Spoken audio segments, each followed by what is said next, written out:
You know, when you look at a seed pack and you see days to maturity or days to harvest, have you ever wondered whether that means from when you put the plant in the ground or when you sow the seed in the ground? And it's a good question, and it's exactly what we're going to talk about in today's video, and I'm going to address that so you never have to think about it again.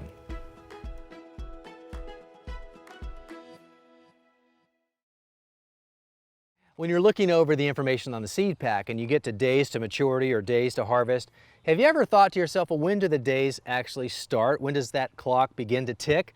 Well, it usually depends on whether that seed is generally sown directly into the ground outside, or if you're starting those seeds indoors generally, well, that's a different thing. So let me give you an example. Seeds that are sown directly outside would be beets and carrots and spinach and beans, for example. And so if you look at this packet of bean seeds, it's going to say maturity in 50 days. So what that means is from the moment I put the seeds into the ground, I can expect a bean harvest in 50 days.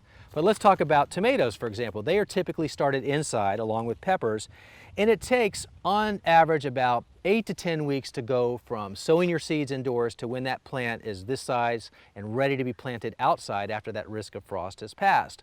Well, let's just say this took 10 weeks to get to this point, and there's 7 days in a week. Well, that's 70 days right there.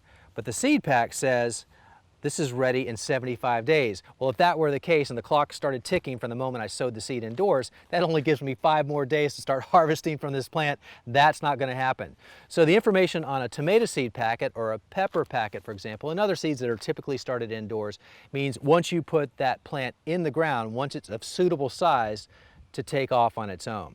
So again, it depends on whether or not the seed is typically sown directly into the ground outside. That's when the clock starts ticking. Or if you're generally starting those seeds inside, you need to allow for extra time, 8 to 10 weeks, let's say, and then the clock starts ticking, and that's the information that's referenced on the seed pack. Hope that helps.